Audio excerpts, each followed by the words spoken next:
ഒരു സിനിമ കാരണം പ്രസിദ്ധമായ പാലക്കാടുള്ളൊരു കൊച്ചു ഗ്രാമമുണ്ട്. ഒടിയൻ്റെ നാട് എന്ന് കേൾക്കുമ്പോൾ തന്നെ മനസ്സിൽ തെളിഞ്ഞു വരുന്ന പേരുണ്ട്, തേങ്കുറിശ്ശി. അതിനുള്ള കാരണം ഒടിയൻ എന്ന സിനിമ തന്നെയായിരുന്നു. ഒരുപക്ഷെ ഈ സിനിമ ഇറങ്ങുന്നതിന് മുൻപ് പാലക്കാട്ടുകാർക്ക് മാത്രം പരിചയമുള്ള സ്ഥലമായിരിക്കും തേങ്കുറിശ്ശി.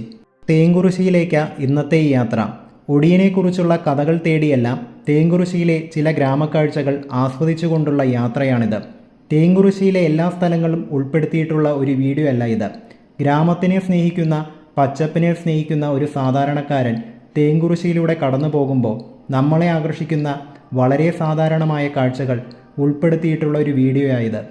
തേങ്കുറിശ്ശിയിലുള്ള വിളയന്നൂർ എന്ന ഗ്രാമത്തിലെ കുറച്ച് കാഴ്ചകളാണ് നമ്മളിന്ന് കാണാൻ പോകുന്നത്.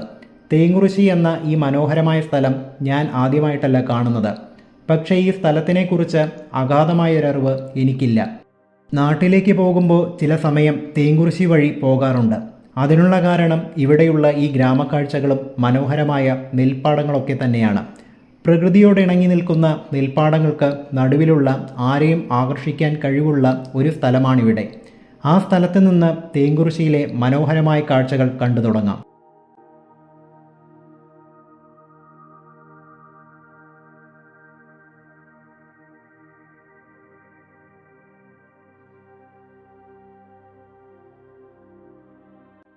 പ്രകൃതിയോടിണങ്ങി ചേർന്ന് നിൽക്കുന്ന ഒരു കൊച്ചു ക്ഷേത്രമാണ് നമ്മൾ ഈ കാണുന്നത്. ഇതുവഴി യാത്ര ചെയ്യുന്നവർ ഉറപ്പായും ഈ സ്ഥലം ശ്രദ്ധിച്ചു കാണും. അതിനുള്ള പ്രധാന കാരണം ഈ കാണുന്ന ഗോപുരനടയും ചിത്രപ്പണികളും ചുറ്റുമുള്ള പ്രകൃതിദത്തമായ അന്തരീക്ഷമാണ് എന്ന് ഒരു സംശയവുമില്ലാതെ പറയാൻ കഴിയും. ഏകദേശം 100 വർഷത്തിൽ കൂടുതൽ പഴക്കമുള്ള ക്ഷേത്രമായത്. തിരക്ക് പിടിച്ച ടൂറിസ്റ്റ് സ്പോട്ടുകളൊക്കെ വിട്ട് ഇതുപോലെ ആളൊഴിഞ്ഞ ശാന്തസുന്ദരമായ ഗ്രാമപ്രദേശങ്ങളിലേക്ക് ഇറങ്ങിച്ചെല്ലണം. ഏതൊരു സ്ഥലത്തെയും അടുത്തറിയാൻ അവിടെയുള്ള ഗ്രാമങ്ങളാണ് ഏറ്റവും അനുയോജ്യമായ സ്ഥലം. ഏതൊരു നാടിൻ്റെയും തനതായ ജീവിതശൈലികൾ ഗ്രാമപ്രദേശങ്ങളിലാണ് കാണാൻ കഴിയുന്നത്.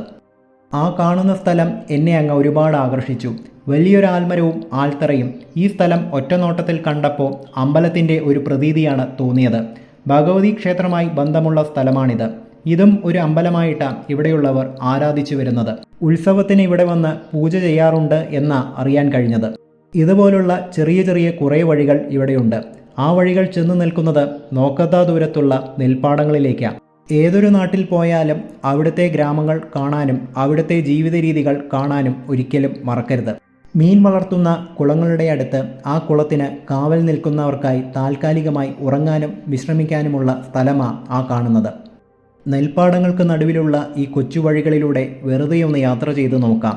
നല്ല ഗ്രാമത്തനിമയുള്ള കാഴ്ചകൾ ഇവിടെ നിന്ന് ഉറപ്പായും കാണാൻ കഴിയും.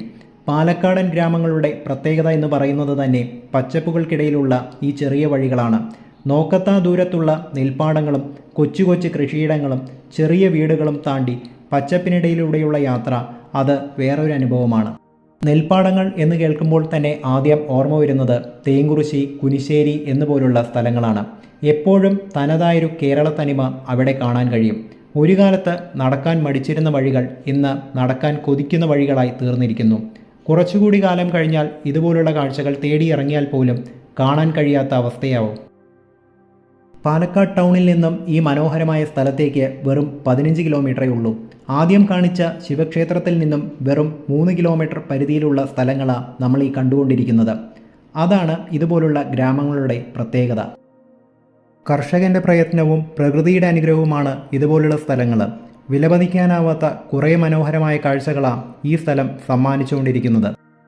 ഇവിടുത്തെ കാഴ്ചകൾക്ക് മറന്നുപോയ നല്ല ഓർമ്മകൾ മനസ്സിലേക്ക് കൊണ്ടുവരാൻ സാധിക്കും. ടിക്കറ്റൊന്നുമില്ലാതെ, സമയപരിധികളൊന്നുമില്ലാതെ സ്വതന്ത്രമായി യാത്ര ചെയ്ത് കണ്ടുപിടിച്ച് കാണാൻ കഴിയുന്ന കാഴ്ചകൾ ഉറപ്പായും മനസ്സിൽ തങ്ങി നിൽക്കും.